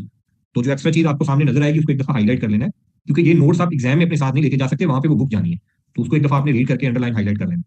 अच्छा जी, सबसे पहले तो हमें पता होना चाहिए कि पब्लिक सेक्टर कंपनी क्या होती है। कितने लोग हैं आप में से जिनको आइडिया है पब्लिक सेक्टर कंपनी का? हाँ जी, एनीवन? उसकी डेफिनेशन उसने हमें क्लियरली यहाँ पे बताई है। वो कहता है जनाब पब्लिक सेक्टर कंपनी एक, हमने अभी पढ़ के आए हैं पब्लिक लिस्टेड कंपनी, अब है पब्लिक सेक्टर कंपनी। डेफिनेशन पढ़ने से पहले आसान अल्फाज में अगर मैं आपको बताऊं, पब्लिक सेक्टर कंपनीज होती हैं जनाब गवर्नमेंट ओन कंपनीज, जिनको डायरेक्टली या इनडायरेक्टली गवर्नमेंट ओन कर रही होती है, उसको हम कहते हैं public sector company. Type of companies हमने पढ़ी हुई हैं बड़े अच्छे तरीके से, हमें पता है पब्लिक कंपनी क्या होती है, प्राइवेट कंपनी क्या होती है। फिर पब्लिक कंपनी में दो categories, public listed, public unlisted, उसको इसके साथ मिक्स नहीं करना। पब्लिक सेक्टर कंपनी एक टाइप ऑफ कंपनी है based on the ownership of the company. ये बेस्ड ऑन स्ट्रक्चर या बेस्ड ऑन लीगल स्ट्रक्चर की बेस पे नहीं है। This is based on the ownership of the company, कि अगर किसी कंपनी को गवर्नमेंट ओन करती है डायरेक्टली या इनडायरेक्टली, तो उस कंपनी को हम कहते हैं पब्लिक सेक्टर कंपनी। अब ये public sector company private limited भी हो सकती है, पब्लिक लिमिटेड भी हो सकती है, और पब्लिक लिमिटेड के अंदर पब्लिक अनलिस्टेड भी हो सकती है, पब्लिक लिस्टेड भी हो सकती है। फॉलो कर रहे हैं बात को? क्योंकि वो हमारा एक जो स्ट्रक्चर है वो अलग है लीगल स्ट्रक्चर की बेस पे, कि प्राइवेट कंपनी की डेफिनेशन क्या है वो हम देखेंगे इंशाल्लाह जाके कि क्या है। अभी मैं यहाँ पे कुछ चीजों को ज़ूम करके चलता हूँ कि आपको इतना बेसिक नॉलेज, हमने जो कैफ लेवल पे चीजें पढ़ी हैं उनमें पता है कि प्राइवेट और पब्लिक कंपनी के फर्क का आपको पता है। पब्लिक सेक्टर हमारे लिए यहाँ पे न्यू चीज आई है, वो कंपनी जिसके अंदर वो कहता है not less than 51% of voting securities या वोटिंग पावर जो है वो कौन ओन कर रहा है, गवर्नमेंट ओन कर रही है, या गवर्नमेंट का कोई इदारा या कोई बॉडी है वो इसको ऑन कर रही है, या 51% या उससे ज्यादा की वोटिंग पावर हो गवर्नमेंट के पास। अगर वोटिंग पावर नहीं है तो उसके जो डायरेक्टर्स हैं उनको अपॉइंट करने का राइट गवर्नमेंट के पास हो। वो कहता है otherwise power to elect, nominate और appoint majority of the directors, अगर ये पावर भी गवर्नमेंट के पास है तो फिर ये कंपनी पब्लिक सेक्टर कंपनी बन जाएगी। और ये public sector company private limited भी हो सकती है, पब्लिक लिमिटेड भी हो सकती है, पब्लिक लिस्टेड भी हो सकती है, पब्लिक अनलिस्टेड भी हो सकती है। और इसके अंदर वो कहता है सेक्शन 42 वाली आपकी जो एसोसिएशन नॉट फॉर प्रॉफिट है वो भी इसके अंदर शामिल होगी, कि अगर किसी एनजीओ को government, sorry not non profit organisation को गवर्नमेंट ओन करती है तो उसको भी हम पब्लिक सेक्टर कंपनी की डेफिनेशन ले आएंगे, that company is registered under section 42। अच्छा, अब सवाल आएगा वहां पे जहां पे कोई कंपनी लिस्टेड भी होगी और पब्लिक सेक्टर भी होगी, क्योंकि पब्लिक सेक्टर के लिए उसने ये रूल्स बता दिए हैं, लिस्टेड के लिए उसने रूल्स हमें ऑलरेडी पहले बताए हुए हैं। तो पहला सवाल आपकी तरफ से आएगा, सर ये कंपनी लिस्टेड है और पब्लिक सेक्टर है, इसको गवर्नमेंट ओन कर रही है, इसके ऊपर कौन से रूल्स एंड रेगुलेशन अप्लाई होंगे? क्या सीसीजी वो लगाएंगे या ये रूल अप्लाई करेंगे? तो उसका उसने हल हमें स्टार्ट में बता दिया। वो कहता है ये रूल्स अप्लाई होंगे to all public sector companies, वो प्राइवेट लिमिटेड है या पब्लिक लिमिटेड है, हर किसी के ऊपर होंगे। जी मैं करवा देता हूँ, मुबीन मैं अभी बताता हूँ। तो ये तमाम पब्लिक सेक्टर कंपनीज के ऊपर ये रूल एप्लीकेबल होंगे, चाहे वो प्राइवेट लिमिटेड है चाहे पब्लिक लिमिटेड है। और अगर ये पब्लिक सेक्टर कंपनी आपकी लिस्टेड है, लिस्टेड पब्लिक सेक्टर कंपनी है, तो उसके ऊपर दोनों अप्लाई होंगे, सीसीजी भी और ये रूल्स भी। और जहां पे जाके इन दोनों के दरमियान इनकंसिस्टेंसी आएगी कि सीसीजी कुछ और बात कर रहा है उसी पॉइंट को लेके, और ये जो रूल्स है आपके पब्लिक सेक्टर के ये और बात कर रहे हैं, तो उस सूरत में वो कहते हैं इन रूल्स की जो चीज है वो प्रिवेल करेगी, उसको फॉलो किया जाएगा। अदरवाइज तमाम बातें सीसीजी की उसके ऊपर as it is apply. Clear है जी, कोई परेशानी यहां तक? अब मुबीन की तरफ से क्वेश्चन आया कि वोटिंग पावर या वोटिंग सिक्योरिटी, वोटिंग सिक्योरिटीज या वोटिंग पावर और शेयर होल्डिंग में फर्क होता है। कई दफा कंपनीज के अंदर कुछ क्लास ऑफ शेयर्स ऐसे होते हैं जिनके ऊपर वोटिंग पावर या तो होती नहीं है या वोटिंग पावर प्रोपोर्शनेटली कम होती है। आपको पता है कंपनीज के पास राइट है कि वो शेयर्स जब इशू कर रहे हैं तो different class of shares issue कर सकते हैं। तो लेट्स अज्यूम उन्होंने क्लास ए के शेयर इशू किए जिसके अंदर voting rights, normal voting rights थे, एक शेयर के ऊपर एक उन्होंने वोट दिया है। उन्होंने क्लास बी के शेयर इशू किए 50% वोटिंग राइट्स के साथ, यानी कि दो शेयर्स के ऊपर एक वोट होगा। तो अब आप सोचें जिस बंदे के पास पता चले दोनों जो क्लासेस है ना आपकी, ये 50-50 आपके टोटल शेयर कैपिटल का है। अब अगर कोई बंदा क्लास बी के 50% शेयर होल्ड कर रहा होगा तो इसका मतलब क्या है, उसके पास 50% वोटिंग पावर नहीं है कंपनी की, वोटिंग पावर 25% है। लेकिन अगर क्लास ए के शेयर होल्ड कर रहा है वहां पे नॉर्मल वोटिंग राइट्स है, तो वो परसेंटेज जितनी शेयर होल्डिंग का परसेंटेज उतनी वोटिंग पावर उतने परसेंट होगी उसके पास। क्लियर है जी? तो वोटिंग पावर और शेयर होल्डिंग इन दोनों का फर्क आपको पता होना चाहिए। जहां पे वोटिंग पावर की बात करें वोटिंग पावर लेनी है, जहां पे शेयर होल्डिंग की बात करें शेयर होल्डिंग लेनी है। और मोस्टली लॉ में वोटिंग पावर की बात करता है वो, क्योंकि कंपनी की ओनरशिप वोटिंग पावर की बेस पे होती है। अच्छा जी, तो हमें क्लियर हो गया पब्लिक सेक्टर कंपनी क्या होती है। फिर हमें क्लियर हो गया कि ये पब्लिक सेक्टर कंपनी के ऊपर रूल्स अप्लाई होंगे, और अगर वो पब्लिक सेक्टर कंपनी लिस्टेड भी हुई तो सोने पे सुहागा, दोनों चीजें एप्लीकेबल है, सीसीजी भी और ये रूल्स भी। और अगर सीसीजी और इन रूल्स की आपस में इनकंसिस्टेंसी आ गई तो ये रूल्स जिसकी हम बात कर रहे हैं इनको फर्स्ट प्रेफरेंस दी जाएगी, ये प्रिवेल करेंगे। नेक्स्ट डेफिनेशन के अंदर वो बता रहा है जी एग्जेक्टिव कौन होगा। वो कहते हैं कोई भी इंप्लॉई पब्लिक सेक्टर कंपनी का जिसको एडमिनिस्ट्रेटिव या मैनेजरियल नेचर का आपने काम दिया हुआ है, जिसमें चीफ एग्जेक्टिव और एग्जेक्टिव डायरेक्टर्स को भी वो शामिल कर रहा है कि ये लोग शामिल होंगे। नॉन एग्जेक्टिव डायरेक्टर कौन होता है? वो कहते हैं पब्लिक सेक्टर कंपनी का वो डायरेक्टर जिसके पास एडमिनिस्ट्रेटिव और मैनेजरियल नेचर के काम ना हो, उसको हम कहेंगे नॉन एग्जेक्टिव डायरेक्टर। वो कंपनी में किसी किस्म के ऑपरेशंस के अंदर हिस्सा नहीं ले रहा होता। अब आते हैं जी इंडिपेंडेंट डायरेक्टर पे। सेक्शन 166 कंपनीज एक्ट का इंडिपेंडेंट डायरेक्टर को डिस्कस करता है। हमने वो पढ़ना है, उससे पहले ये पढ़ लें या उसको पहले पढ़ लें, कोई फर्क नहीं पड़ता है। तो ये हमने रूल्स स्टार्ट किए हुए हैं, तो इसमें पहले देख लेते हैं इंडिपेंडेंट डायरेक्टर को वो क्या कह रहा है। वो कहता है इंडिपेंडेंट डायरेक्टर वो नॉन एग्जेक्टिव डायरेक्टर जो, अब ये पब्लिक सेक्टर कंपनी के पॉइंट ऑफ व्यू से बात हो रही है जिसको गवर्नमेंट ओन कर रही है, कहता है वो बंदा जो नॉन एग्जेक्टिव डायरेक्टर है और गवर्नमेंट का एम्प्लॉय नहीं है, is not in the service of Pakistan, या किसी स्टैट्यूटरी बॉडी का या किसी गवर्नमेंट के इदारे का किसी का भी मुलाजिम नहीं है, वो किसी का एम्प्लॉय नहीं है, और किसी भी और तरह का उसका रिलेशनशिप नहीं है, वेदर पिक्यूनरी और अदरवाइज। पिक्यूनरी का मतलब होता है मॉनिटरी रिलेशनशिप, यानी कि लेन देन वाला, जिसमें कोई बेनिफिट हो, पैसे का लेन देन हो।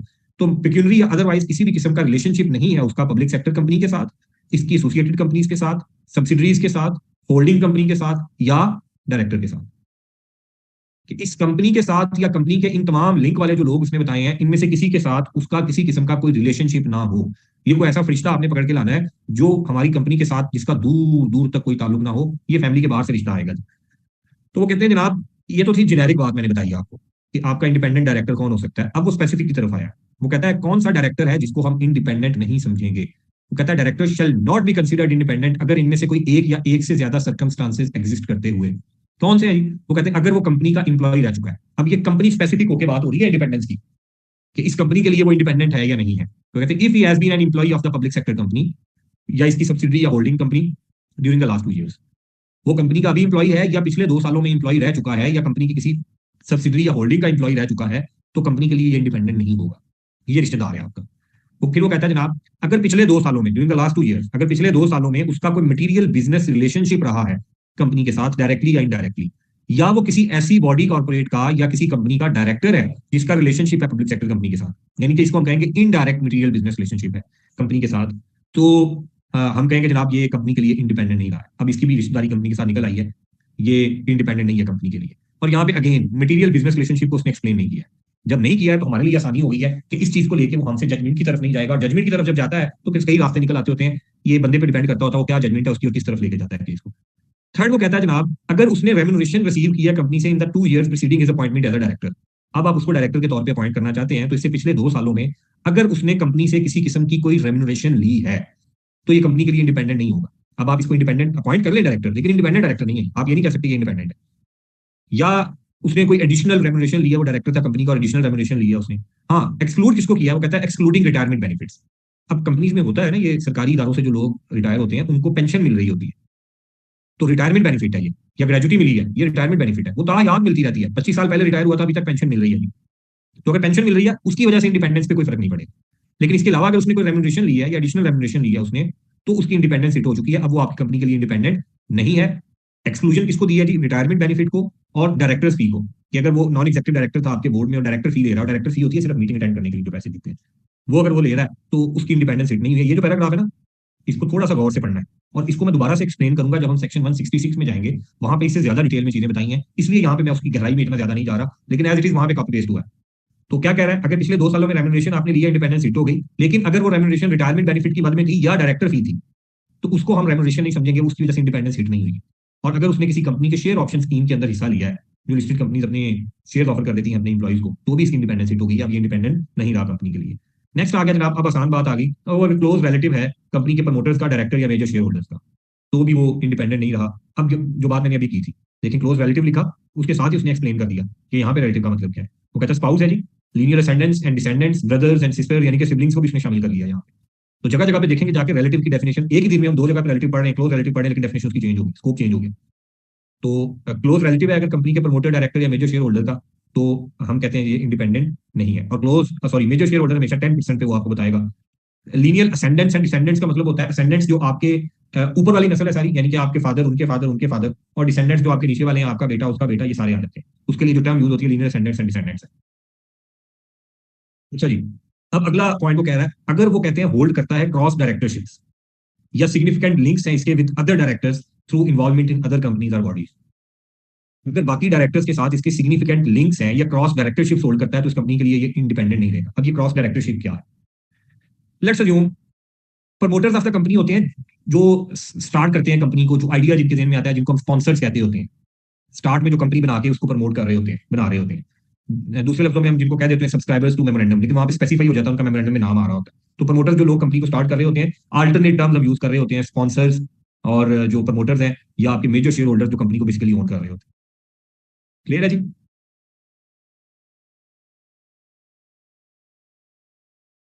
अच्छा जी, क्रॉस डायरेक्टरशिप पे आ जाए। क्रॉस डायरेक्टरशिप क्या होती है? लेट्स अज्यूम हमारे उमर साहब इस कंपनी में डायरेक्टर बनना चाहते हैं, जिस पब्लिक सेक्टर कंपनी की हम बात कर रहे हैं, और हम देख रहे हैं कि क्या ये इंडिपेंडेंट है कंपनी के लिए या नहीं है। तो इधर उमर साहब इंडिपेंडेंट बनना चाहते हैं और मसूद साहब बैठे हुए हैं, वो ऑलरेडी इस कंपनी में एग्जीक्यूटिव डायरेक्टर है। और किसी और थर्ड कंपनी के अंदर हम जाते हैं, वहां पे उमर साहब एग्जीक्यूटिव डायरेक्टर के तौर पे बैठे हैं, लेकिन मसूद साहब वहां पे इंडिपेंडेंट डायरेक्टर के तौर पे अपॉइंटेड है। तो ये क्रॉस डायरेक्टरशिप आ गई, यानी कि एक कंपनी में आप इंडिपेंडेंट बैठे हुए हैं और दूसरी के अंदर आप एग्जीक्यूटिव बैठे हैं। जबकि आप जिस कंपनी में आप इंडिपेंडेंट बैठे हैं वहां पे एक बंदा एग्जीक्यूटिव डायरेक्टर बन के बैठा है, और जिस कंपनी में आप एग्जीक्यूटिव थे वहां पे वो इंडिपेंडेंट बन के बैठा है। तो ये क्रॉस डायरेक्टरशिप आपका लिंक बन गया उसके साथ। फॉलो किया जी बात? अब बेस क्या है इसके पीछे? वो कहते हैं उमर और मसूद दो डिफरेंट कंपनीज में डायरेक्टर हैं, लेकिन दोनों में इनकी डायरेक्टरशिप की नेचर डिफरेंट है। एक में एक बंदा इंडिपेंडेंट है, दूसरी में दूसरा इंडिपेंडेंट है। अब यहाँ पे नुकसान क्या होगा क्रॉस डायरेक्टरशिप का?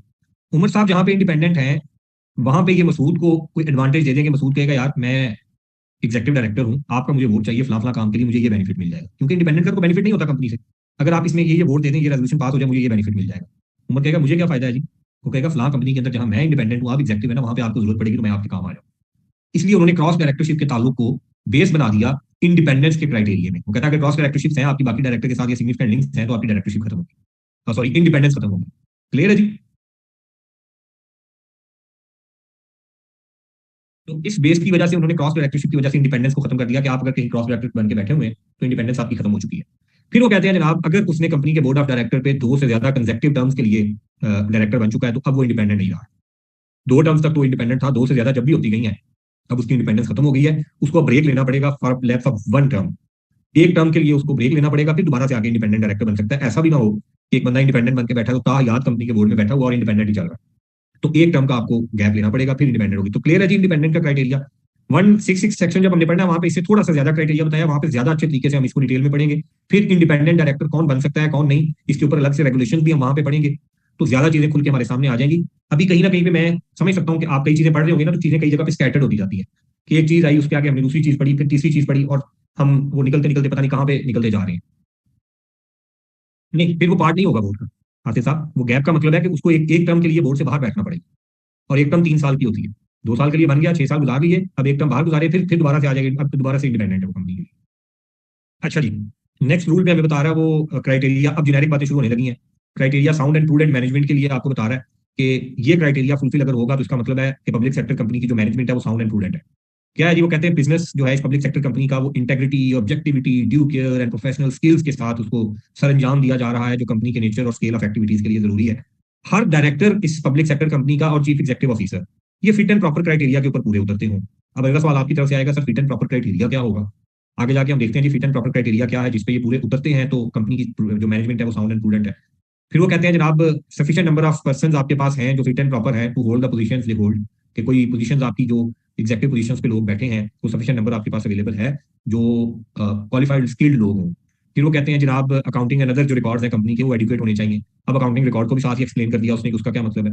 वो कहता है जनाब एडिक्वेट कब होंगे अकाउंटिंग रिकॉर्ड, हम समझेंगे अगर वो पब्लिक सेक्टर कंपनी के बिजनेस को प्रूडेंटली मैनेज करने के लिए काफी हों, सफिशिएंट हों, तो हम कहेंगे जनाब ये एडिक्वेट अकाउंटिंग रिकॉर्ड है आपके, प्रूडेंटली मैनेज्ड कंपनी हम कह सकते हैं इसको। फिर जो ऑब्लिगेशंस हैं लॉ की तरफ से उनको पूरा कर रहे हो, पूरा कंपनीज एक्ट में पूरा एक पोर्शन है हम पढ़ेंगे, हमें बताता है कौन से अकाउंटिंग बुक्स एंड पेपर्स के बुक्स एंड रिकॉर्ड्स आपने मेंटेन करने होते हैं। जो प्रोफेशनल स्टैंडर्ड्स हैं उनको फॉलो करते हो, जैसे आप अकाउंटिंग स्टैंडर्ड्स पढ़ते हैं उसके मुताबिक आपके बुक्स एंड पेपर्स बन रहे हो, उससे डेविएट ना कर रहे हो, तो ये एजुकेट अकाउंटिंग रिकॉर्ड होंगे जी। फिट एंड प्रॉपर पर्सन, जो मैंने कहा भी आपके जहन में क्वेश्चन आएगा कि फिट एंड प्रॉपर पर्सन कौन है जी, तो कहते हैं फिट एंड प्रॉपर पर्सन के लिए क्राइटेरिया कम से कम ग्रेजुएट होना चाहिए, उसको ग्रेजुएशन की डिग्री उसके पास हो, कोई रिप्यूटेड बिजनेसमैन हो या किसी को रिकॉग्नाइज्ड प्रोफेशनल हो, रेलेवेंट एक्सपीरियंस हो उसके पास। देखिए इस तरह की बातें वो क्यों बता रहा है आपको, और सीसीजी में भी अगर इस तरह की बातें उसने बताई थी तो क्यों बताई थी आप? सीसीजी था पब्लिक लिस्टेड कंपनी में, और लिस्टेड कंपनी में भी पब्लिक का पैसा लगा होता है, तो पब्लिक का पैसा जहां पे लगा होगा वहां पे आप देखेंगे रूल्स एंड रेगुलेशन स्ट्रिक्ट हो जाएंगे, ज्यादा सख्तियां बताएगा वो आप। कि ये भी करें वो भी करें ताकि पब्लिक के पैसे का ख्याल रहे। यहाँ पे पब्लिक सेक्टर कंपनी तो है ही पब्लिक की, गवर्नमेंट किसकी है, पब्लिक की, और गवर्नमेंट ओन कर रही है। तो यहाँ पे उन्होंने क्राइटेरिया बताया कि गलत इस्तेमाल ना हो जाए, अपनों को नहीं नवाज। फिर जो वो बंदे की फाइनेंशियल इंटेग्रिटी होनी चाहिए जी, कन्विक्शन कोई ना हो, पता चले 302 भुगत रहा है उधर, इतनी जो सजा हो चुकी है, और इधर कंपनी को चला रहा है बैठ के। फिर कॉम्पिटेंट होना चाहिए, उसकी कॉम्पिटेंस लोग जानते हो कि कॉम्पिटेंट है या नहीं है, रेपुटेशन होनी चाहिए, ऑनेस्ट होना चाहिए, कोई कंपनीज एक्ट की प्रोविजंस के तहत डिस्क्वालीफाइड ना हो कंपनी का डायरेक्टर बनने के लिए। कंपनीज एक्ट की बेतहाशा प्रोविजन आगे जाके बताता है जगह जगह पे कि ये काम अगर करेंगे तो कंपनी बंदा डायरेक्टर नहीं रह सकता कंपनी का, और अगले इतने साल के लिए नहीं रह सकता। अगर इस तरह की किसी डिस्क्वालिफिकेशन में अगर वो बंदा फॉल कर गया है तो वो फिट एंड प्रॉपर नहीं है। सही कह रहे हैं उमर, पूरा मुल्क चला रहे हैं, और मुल्क जब चल रहा है तो फिर देखें आप, हम चल भी तो रहे हैं ना, किनारे पे बिल्कुल चल रहे हैं, डिफॉल्ट के किनारे पे। तो कंपनीज का भी फिर यही हाल होता है अगर इस तरह के लोग आते हैं जिनके पर्सनल इंटरेस्ट हो। अच्छा जी, अगली बात वो कहता है किसी ऐसे ऑर्डर, कोई ऐसा ऑर्डर उसके अगेंस्ट ना आया हो कमीशन की तरफ से जिसमें उन्होंने उसका सर्टिफिकेट ऑफ रजिस्ट्रेशन कैंसिल किया हो, किस वजह से, कि वो बंदा इन्वॉल्व था इनसाइडर ट्रेडिंग में। इनसाइडर ट्रेडिंग क्या होती है, को है किसी को आइडिया आप में से इनसाइडर ट्रेडिंग का? हाँ जी, एनीवन?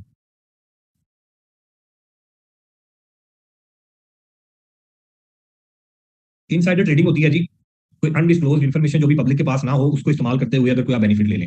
हमारा इसके ऊपर अलग से टॉपिक है, हम पढ़ेंगे डिटेल से इनसाइडर ट्रेडिंग क्या होती है, इनसाइडर न्यूज क्या होती है जी। एग्जैक्टली, कॉन्फिडेंशियल इन्फॉर्मेशन जिसको अभी तक पब्लिक के पास नहीं गई लेकिन आपने उसका फायदा उठा लिया।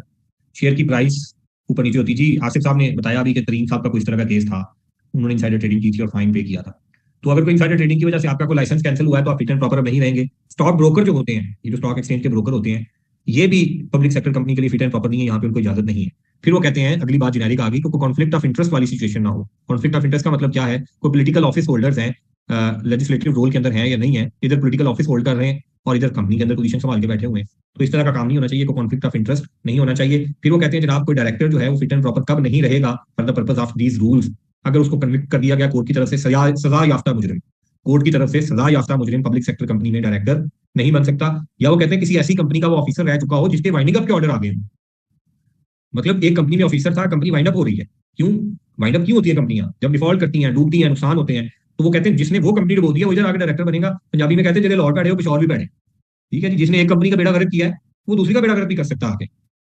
तो वो जिसका वाइंडिंग अप ऑर्डर आ गया जिसमें वो ऑफिसर था, तो अब ये फिट एंड प्रॉपर नहीं रहा है। फिर वो कहते हैं जनाब अगर वो खुद या उसका कोई क्लोज रिलेटिव इंगेज है किसी बिजनेस में जो सेम नेचर का बिजनेस है जो पब्लिक सेक्टर कंपनी चला रही है, लेट्स अज्यूम उधर पाकिस्तान स्टील मिल जिसको गवर्नमेंट ओन करती है उसका डायरेक्टर बन के बैठा है और इधर अपनी स्टील मिल लगाई हुई है, उधर से स्क्रैप उठा के स्टील अपनी कंपनी के अरबों के प्रॉफिट्स आ रहे हैं और स्टील मिल डूबी हुई है। तो इस तरह का काम नहीं होना चाहिए। फिर वो कहते हैं जनाब अपनी जो ड्यूटीज है ड्यू डिलीजेंस एंड स्किल के साथ वो देता हो, अपना नेग्लिजेंस ना हो उसके पार्ट पे। फिर वो कहते हैं अगली बड़ी जेनेरिक बात आई, वो कहते हैं किसी में भी फॉल नहीं कर रहा, तो अगर इस बंदे की एसोसिएशन इस पब्लिक सेक्टर कंपनी के साथ समझा जाए कि it is detrimental to the interest of public sector company, नुकसानदेह है पब्लिक सेक्टर कंपनी के लिए इस बंदे की एसोसिएशन इस कंपनी के साथ, अनडिजायरेबल है। तो क्यों अनडिजायरेबल होगी यार, इस बंदे का नाम ही खराब है, कंपनी को उसने क्या चलाना है, कंपनी लिस्टेड है, पब्लिक सेक्टर है लेकिन लिस्टेड है, कंपनी की रेपो खराब हो जाएगी इस बंदे का नाम इसके साथ लगाएंगे। उसने इतने इतने फ्रॉड फलाफला जगह पे किए और इधर कंपनी का डायरेक्टर बना रहे हैं उसको। फलां स्कैंडल में इसका नाम था, लोन कंपनी ने नहीं दिए, पे नहीं कर सकी थी, डिफॉल्ट कर गई थी, वहां इसका नाम था और इधर हम कंपनी का डायरेक्टर बना रहे हैं इसको। तो इस तरह का काम अगर हो तो वो कंपनी के लिए फिट एंड प्रॉपर पर्सन नहीं रहा है जनाब। अब आते हैं इंपॉर्टेंट बात के ऊपर, सारी बातें बता के वो अब कॉम्पोजिशन ऑफ बोर्ड पे आ गए। वो कहता है जिस तरह वहां पे उसने बड़ी डिटेल से बताया था यहाँ पे कुछ भी डिटेल नहीं है लेकिन बातें उसी तरह की हैं। वो कहता है जनाब बोर्ड जो है ना पब्लिक सेक्टर कंपनी का, इसमें एग्जेक्टिव और नॉन एग्जेक्टिव डायरेक्टर्स दोनों होंगे, इंडिपेंडेंट डायरेक्टर्स भी होंगे, माइनॉरिटी शेयर होल्डर्स के रिप्रेजेंटेटिव भी होंगे, और जो जिनके पास स्किल कॉम्पिटेंस नॉलेज एक्सपीरियंस सब कुछ हो, जैसे उसने वहां पे बताया था कि डाइवर्सिटी इन द बोर्ड हो, ये सारे लोग यहाँ पे मौजूद होंगे कंपनी के बोर्ड को जो चला रहे होंगे। फिर वो कहता है 1/3 of total numbers independent director के तौर पे होनी चाहिए। वहां पे उसने कहा था 2 और 1/3 विच एवर इज हायर, यहाँ पे उसने कहा कम से कम 1/3 आपके इंडिपेंडेंट डायरेक्टर के तौर पे होंगे, और पब्लिक सेक्टर कंपनी डिस्क्लोज करेगी अपनी एनुअल रिपोर्ट में non executive executive and independent directors के बारे में। फिर नो, वो कहते हैं कि जो non executive sorry independent director है वो कंपनी के शेयर ऑप्शन स्कीम के अंदर किसी भी तरह का हिस्सा नहीं लेगा, कोई इंटरेस्ट नहीं होगा उसका, पब्लिक सेक्टर कंपनी में शेयर होल्डर नहीं होगा उसका। फिर वो कहते हैं अब वहां पे याद करें उसने जो मैक्सिमम लिमिट बताई थी सिर्फ लिस्टेड कंपनीज के केस में 7 लिस्टेड कंपनीज थी जिसमें एक बंदा एट अ टाइम डायरेक्टर हो सकता है। यहाँ पे बता रहा है कि कोई भी बंदा किसी एक पॉइंट ऑफ टाइम पे 5 से ज्यादा पब्लिक सेक्टर कंपनीज और लिस्टेड कंपनीज दोनों को मिला के 5 से ज्यादा कंपनीज में simultaneously at a time director नहीं बन सकता एक्सेप्ट देयर सब्सिडरीज। अगर किसी इसकी सब्सिडरी में डायरेक्टर है तो उसको इस काउंटिंग के अंदर हम नहीं लेके आएंगे। अदरवाइज 5 से ज्यादा पब्लिक सेक्टर कंपनीज और लिस्टेड कंपनीज के अंदर एट अ टाइम ये बंदा डायरेक्टर नहीं हो सकता। क्लियर है जी, कोई कंफ्यूजन इसमें?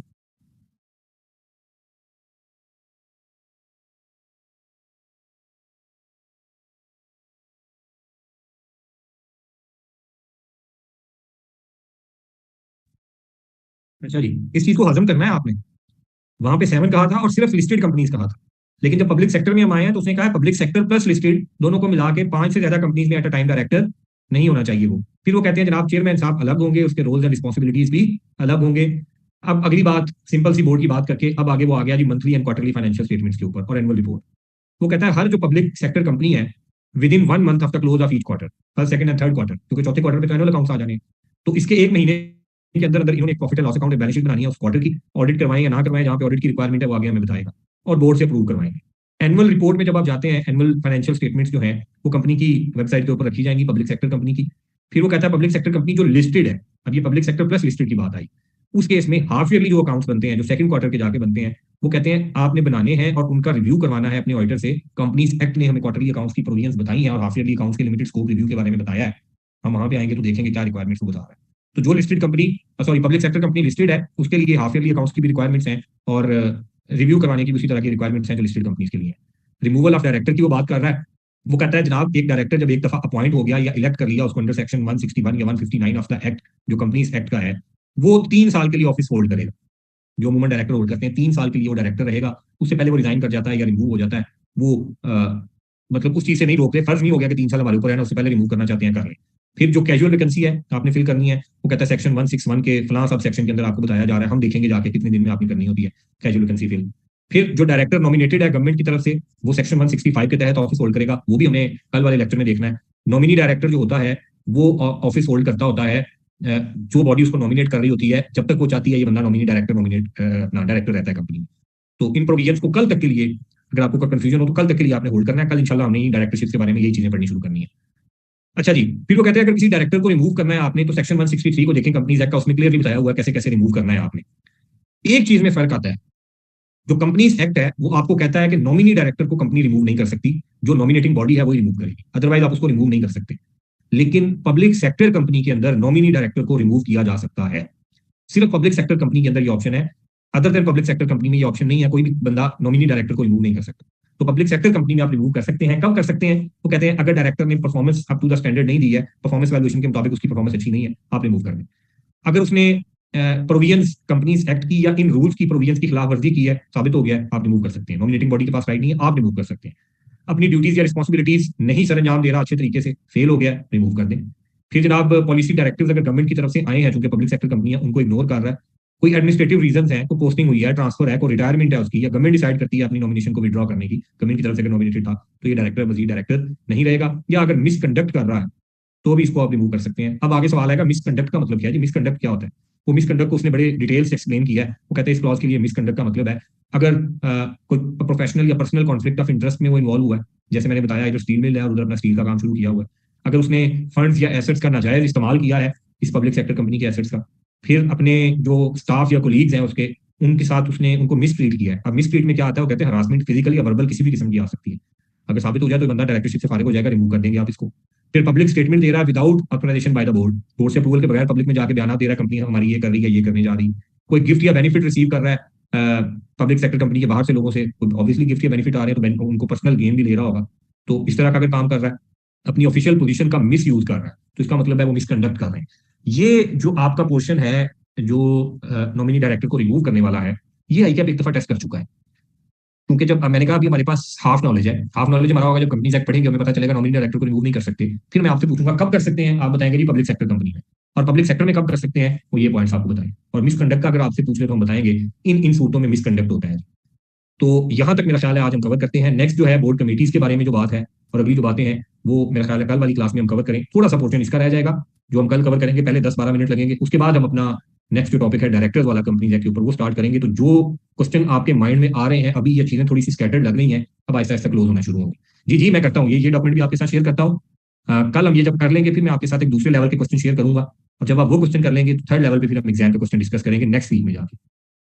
तो कोई आपकी तरफ से कोई क्यूरी हो, चीज डिस्कस करने वाली हो तो हम कर रहे हैं जी। एनीवन, तो इजाजत दें जी। आज आपका रिजल्ट आया है माशाल्लाह, अच्छा अच्छा रिजल्ट आया, आप तमाम लोगों का उसको एंजॉय करें। और ऑब्वियसली अच्छा रिजल्ट आया तो आगे भी आप नए जज्बे के साथ पढ़ रहे हैं, अल्लाह ताला आपका ये जज्बा भी कायम रखे। तो इंशाल्लाह मुलाकात होती है कल हमारी सेम टाइम पे। इजाजत दें तब तक के लिए, जज़ाकल्लाह, अल्लाह हाफिज़।